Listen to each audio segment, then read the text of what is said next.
Michael the Doctor O'Shea, Liam Byrne and Patrick Kavanagh. Three names whispered in Liverpool's back alleys, feared in Dublin's pubs, and watched closely by police across Europe. They weren't born in the city they came to control, but in less than a decade these Irish figures built an empire that reached from the River Mersey to the shores of Spain. This is the story of how outsiders crossed the line, dismantled the old order, and claimed the Liverpool Underworld for themselves. The first signs of their presence were so faint that almost nobody noticed. In the late 1990s, Liverpool was already a city living with crime woven into its streets. The docks had seen decades of smuggling, and the local gangs were noisy, aggressive, and well-known. They fought over territory, in broad daylight, made enemies quickly, and often ended up in the headlines. Against that backdrop, a small group of men from Dublin slipped into the city almost without a ripple. They rented modest houses in the suburbs, far from the eyes of the main gang hotspots. They didn't wear flashy clothes or drive expensive cars. To the neighbors, they seemed like quiet laborers or men working in construction. What they were really doing was taking the first careful steps to study their new home. They didn't mix with the local troublemakers. Instead, they sat in pubs listening to conversations, learning who was in charge of each area, who could be bought, and who should be avoided. Their earliest activities were small enough to be dismissed. They moved crates of counterfeit cigarettes from the docks to street sellers. They stole high-end cars, altered their identification numbers, and shipped them to Ireland. These crimes were not about quick profit. They were tests, ways to learn how Liverpool's police reacted, how long it took for stolen goods to be traced, and who in the chain could be trusted. Over the months, their network grew quietly. They made contact with old smuggling families in Ireland, who already had routes for bringing contraband into the UK.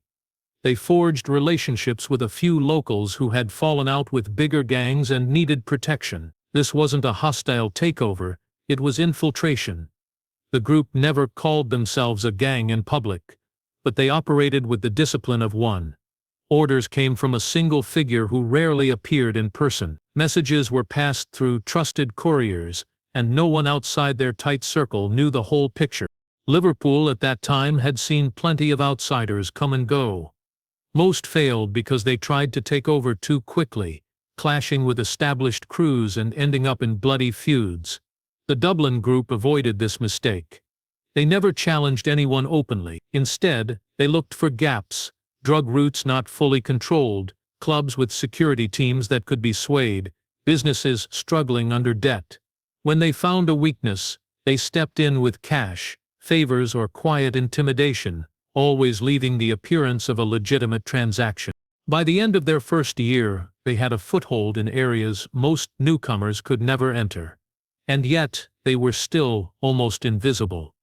The police had no clear file on them, and the big Liverpool bosses barely knew their names. But behind closed doors, the Irish crew was mapping out the city like a chessboard, marking future moves.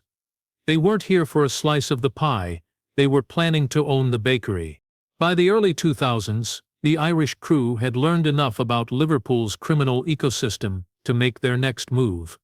Small-scale smuggling had been useful for gathering intelligence, but now they were ready for something that would give them real power. The opportunity came through an old contact in Dublin who had ties to smugglers in Rotterdam. That city was one of Europe's busiest ports, a place where millions of tons of cargo passed through each year, and hidden among the containers were shipments of heroin bound for the UK. For years, Liverpool's local gangs had relied on unreliable middlemen to access this supply. The Irish crew saw the flaw immediately. If they could control the route themselves, they could decide who got the product and at what price. Their plan was precise. They didn't rely on large cargo ships, which were more likely to be checked. Instead, they used small fishing trawlers with hidden compartments built into their hulls. These vessels would leave ports in the Netherlands under the cover of legitimate business, carrying legal goods on paper but concealing carefully packaged heroin within false panels. From there, the trawlers would dock along the quieter stretches of the British coastline, often far from Liverpool, where corrupt harbor workers and drivers on the payroll would take over. The drugs were then transported in lorries that carried ordinary shipments, furniture, fruit, even frozen fish. By the time they reached the city, the heroin was already broken down into smaller, less risky loads ready for distribution. It was a system that avoided the chaos of street-level dealing. The Irish crew never touched the product once it entered Liverpool. Instead, they supplied it to trusted wholesalers who in turn fed it to the street dealers. This created distance between the crew and the crimes, making it difficult for police to link them directly to the trade. At first, their presence barely caused a stir among the local gangs. The older groups didn't see them as competition, just another small outfit trying to make money. But within 2 years, the Irish had undercut several established suppliers, offering a purer product at a lower price. Dealers switched allegiance quickly when they realized the profit margins were better. By 2003, the effect was being felt across the city. Some older crews began to fold, their members forced into retirement or pushed into other rackets. Others tried to fight back, but the Irish avoided open conflict. They made quiet offers, work with us or walk away. Violence wasn't their first move, but when necessary, they didn't hesitate. A single broken jaw, a sudden disappearance, a fire in the wrong person's garage. These events happened just enough to keep people in line without attracting headlines. The police noticed an increase in heroin entering Liverpool, but the network was so well layered that every lead seemed to vanish halfway up the chain. For the Irish crew, it was a perfect arrangement. They controlled the flow without ever being seen holding the tap. And as their profits grew, so did their influence, setting the stage for a far bloodier chapter in their rise. The winter of 2004 brought a tension to Liverpool's underworld that was hard to ignore.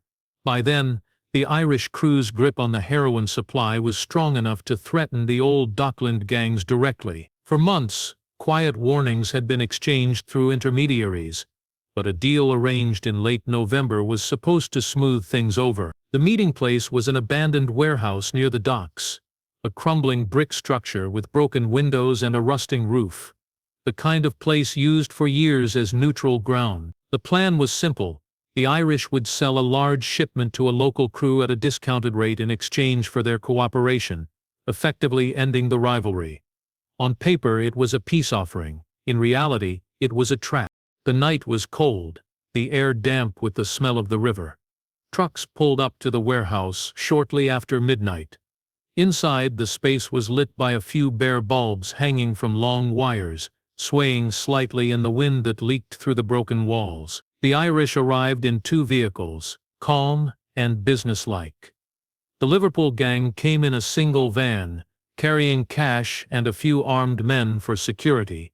Witnesses later said the meeting lasted less than 15 minutes before it erupted into violence. There was no shouting, no drawn-out argument, just the sharp, controlled crack of gunfire.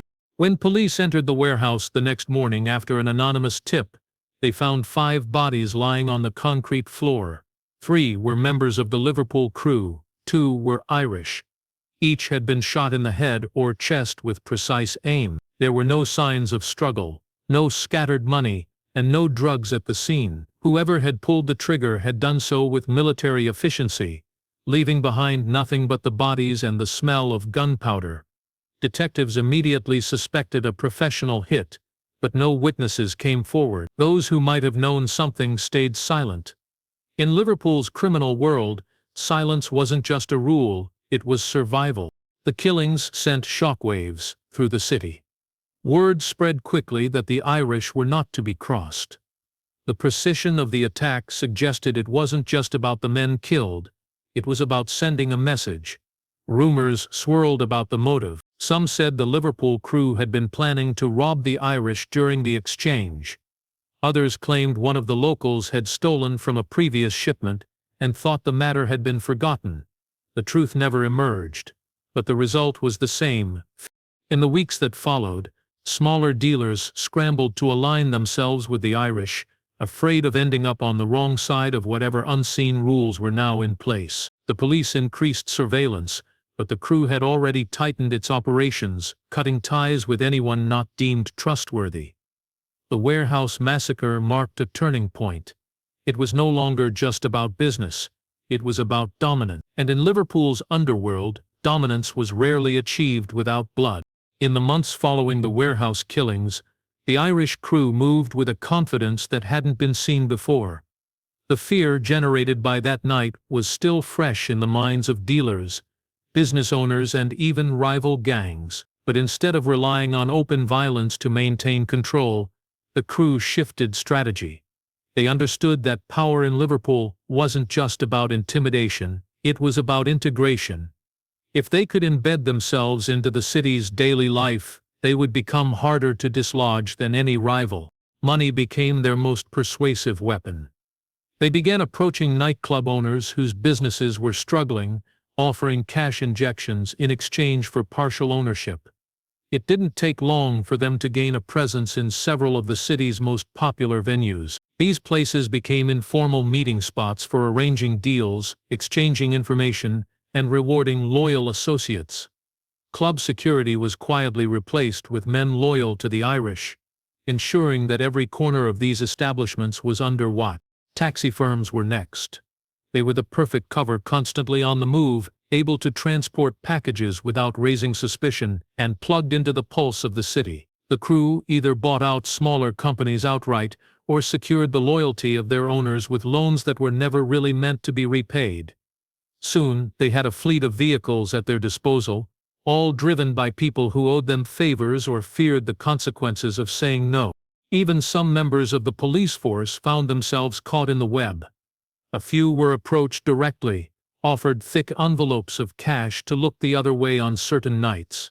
Others were compromised more subtly: free nights out, quiet favors, or debts paid off by anonymous friends. The result was a patchwork of protection that allowed the Irish to operate with little interference in certain areas. To the outside world, these activities looked legitimate. The gyms they opened gave free memberships to local kids. The car dealerships they invested in sponsored small community events. On paper, it appeared they were simply a group of ambitious Irish businessmen who had found success in Liverpool. But behind the scenes, these businesses were laundering vast sums of drug money, and every transaction tightened their grip on the city. This blending of crime and legitimacy was deliberate. It made them harder to target, harder to convict, and more acceptable in the eyes of ordinary people who benefited from their money. Even those who knew the truth often turned a blind eye. The Irish weren't just feared, they were becoming respected in a dangerous, unspoken way. By the end of the decade, their network of influence reached deep into Liverpool's nightlife, transportation, and local commerce. The old Dockland crews, who once controlled these territories, were either retired, exiled, or quietly working under Irish supervision. Without firing a single public shot, the crew had gone from shadowy outsiders to powerful insiders. Violence had opened the door, but money had made sure it would never be closed again. By 2007, the Irish crew's empire in Liverpool was running like a well-oiled machine. The heroin route was secure, their front businesses were thriving, and their influence stretched into places most gangs could only dream of reaching. But with every expansion came the risk of betrayal. It wasn't always the police or rival gangs that posed the greatest threat, it was the people on the inside, the ones who knew just enough to do real damage if they decided to talk. The trouble began when a mid-level associate, a man who had been with the crew for several years, began showing signs of nervousness. He had been trusted with overseeing one of the heroin distribution chains, a role that brought him close to key figures and large sums of cash. But greed and fear made for a dangerous mix. The police had quietly approached him after catching him in a separate stolen goods case, offering him a way out, provide information on the Irish network and walk free. At first, he refused. Then, after a series of tense meetings and the promise of witness protection, he agreed to talk. Over several weeks he handed over details of warehouse locations, meeting spots, and smuggling routes. He described faces, names, and even the systems used to launder money through clubs and dealerships. The police knew they finally had a chance to strike a serious blow against the organization. They began mapping out arrests and preparing for raids. But the Irish crew's strength wasn't just in their ability to smuggle drugs, it was in their ability to detect danger. Someone within the police, perhaps knowingly or unknowingly, leaked word that there was a problem in the ranks. The man's behavior had already raised suspicions. He had started avoiding certain meetings, making excuses to skip trips, and keeping his phone switched off for long stretches. One night he was called to meet at a remote location on the outskirts of the city, supposedly to discuss a new shipment. He never came back. Days later, a burnt-out car was found in a quiet industrial area in Bootle. Inside the boot was his body, badly beaten before being shot twice in the chest. The brutality of the killing left no doubt that this was an execution, carried out not in rage but in cold calculation. News of his death spread quickly through the underworld. The message was unmistakable. Anyone who talked would pay the ultimate price, no matter how long they had been part of the crew. Fear rippled through the network. Even those who disliked the leadership kept their heads down. The police investigation into the murder went nowhere. With no witnesses willing to speak and no forensic evidence left behind, the case soon went cold. The incident forced the Irish to tighten their operations even further.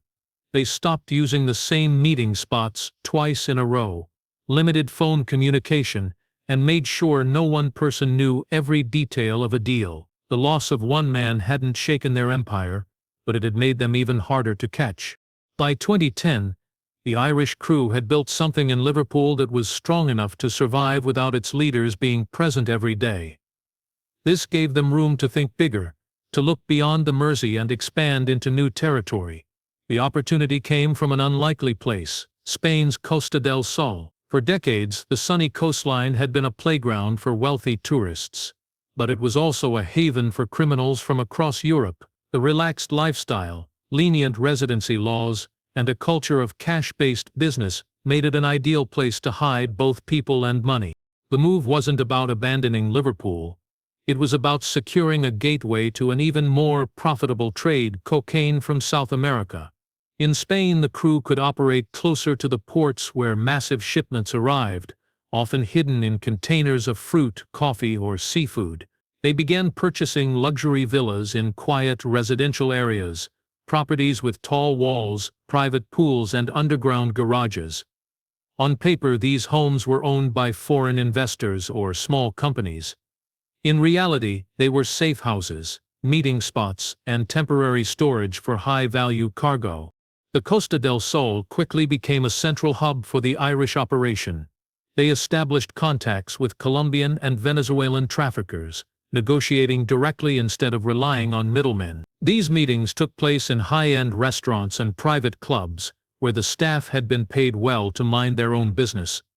Large sums of cash were moved in suitcases, while encrypted communication kept details hidden from prying eyes. From Spain, the shipments were split. Some stayed on the mainland to feed the European market, while others were sent north to the UK through a network of drivers, couriers, and fishing vessels. Similar to the ones they had used years earlier for heroin, Liverpool remained their most valuable market. But now it was just one part of a far wider empire. Operating from Spain had other benefits. The crew could live in relative comfort, away from the daily police presence that had grown heavier in Liverpool. It was easier to launder money through legitimate-looking businesses along the coast: bars, property rentals, car hire companies. These ventures brought in genuine profits, further blurring the line between crime and legality. The lifestyle also allowed the crew to blend in. Among the thousands of Irish and British expatriates in the area, a few extra faces didn't stand out. But expansion brought new risks. International law enforcement agencies were beginning to notice patterns. Similar routes, the same names cropping up in separate investigations, unexplained property purchases. The Spanish authorities were under increasing pressure to act, especially as the Costa del Sol's reputation as Europe's crime capital made headlines. Surveillance operations began, with unmarked cars tailing suspected gang members and hidden cameras watching villa entrances. The Irish crew didn't panic. They tightened their circle, used more intermediaries, and kept their movements unpredictable. For them, Spain wasn't just a base. It was a shield. And as long as the shield held, their influence in Liverpool and beyond would only grow. By 2015, the Irish cruise empire seemed untouchable. Their operations stretched from Liverpool to Spain, their drug routes were secure, and their money flowed through so many layers of businesses that even determined investigators struggled to follow the trail. But while they had managed to avoid direct confrontation with law enforcement for years, their success had drawn the attention of multiple agencies. The UK's National Crime Agency, Irish Gardaí, and Spanish police had been quietly sharing information, piecing together a network that crossed borders and defied traditional gang structures. At the center of it all was a figure known only in whispers as the Doctor. The Doctor wasn't a street enforcer. He rarely appeared in photographs and never used the same phone for more than a few weeks. Those who met him described him as calm, intelligent, and cautious to the point of paranoia. Every major decision passed through him. He approved shipments, authorized violence, and kept the various branches of the organization in line. His reputation was one of precision. Mistakes were rare, and when they happened, they were dealt with swiftly and permanently. For over a decade, he had stayed a step ahead of the police. But the joint investigation had been building slowly and quietly. Undercover agents in Spain watched the villas for months, noting visitors and delivery patterns. Financial analysts tracked suspicious property deals and sudden cash injections into legitimate businesses. In Liverpool, surveillance teams monitored known associates, hoping for a slip that would tie them directly to the Doctor. The breakthrough came when encrypted phone data was partially cracked, revealing snippets of conversations about shipments and meeting points. While the language was coded, investigators believed they finally had enough to move. The raids were planned with military precision. In the early hours of a spring morning, Spanish police stormed a luxury property in Marbella. Behind a row of tropical plants and a set of reinforced gates, they found the Doctor. He had tried to disappear into a hidden compartment built behind a false wall in one of the bedrooms, a space just big enough for a man to crouch. He was pulled out without resistance, his expression unreadable. In the house, officers discovered bundles of cash, several passports under different names, and a small arsenal of firearms. News of his arrest rippled through the criminal underworld. For some, it was a shock. The Doctor had seemed untouchable. For others, it was a warning that even the most careful could be caught. In Liverpool, there was a brief sense that the Irish hold might finally be broken. The trial that followed was heavily guarded, with witnesses protected and documents sealed. Despite his silence, the evidence was overwhelming. He was convicted on multiple charges, including drug trafficking and money laundering, and sentenced to life in prison. Law enforcement celebrated the victory, but those who knew the inner workings of the crew understood something different. The Doctor had built a structure designed to survive without him. Removing the head wouldn't stop the body, it would simply adapt. When the Doctor was sentenced to life, many expected the Irish operation in Liverpool to collapse. His arrest was seen as the final blow, the removal of the mastermind who had kept the organization disciplined and untouchable. For a brief period, the city's underworld felt the shift. Shipments slowed, meetings were cancelled, and some associates began looking for new alliances, but the quiet didn't last. Within months, the vacuum was filled, not by one successor but by a small group of younger leaders from Dublin who had been waiting in the wings for years. These new figures were different. They had grown up watching the old guard build empires in cash and violence. But they were shaped by a different world, one where technology, encrypted communication, and digital currencies were as important as muscle. They knew the mistakes that had brought the Doctor down, and they had no intention of repeating them. Their rise wasn't marked by a violent takeover or a public display of power. Instead, it was almost invisible, like a shadow quietly stretching across the city.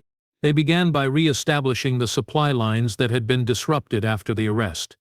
Shipments were routed differently, using more middlemen and temporary storage sites. Instead of relying heavily on Spain, they diversified, opening channels through Eastern Europe and Northern Africa. This made it harder for law enforcement to predict patterns.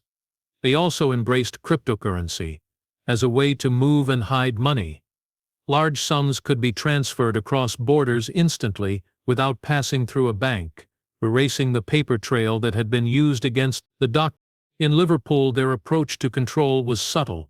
They didn't try to dominate the nightclub scene or own fleets of taxis like before. Those businesses had served their purpose under the old model, but they also drew attention. Instead, the new leadership invested in less visible but highly profitable ventures: logistics companies, waste management contracts, small import-export firms. These looked legitimate from the outside, but allowed the crew to move goods and launder money without the public spectacle of flashy ownership. Violence, when it occurred, was rare and precise. The new generation understood that blood in the streets invited cameras and headlines. Disputes were settled quietly, sometimes with money, other times with sudden disappearances that left no trace. This restraint made them harder to track, but it also gave them a reputation for being even more dangerous than their predecessors, because they were unpredictable. By 2018, the Irish presence in Liverpool was as strong as ever, though in a form most people couldn't see. On the surface, the city was thriving, new developments, bustling nightlife, cleaner streets. Beneath it, the same invisible network of influence and fear continued to move millions of pounds worth of drugs through its veins. The doctor's fall had not ended the story, it had merely started a new chapter written by hands that knew how to hide in plain sight. The old guard had crossed the line to claim the city, but the new blood had learned how to hold it without ever being seen crossing at all.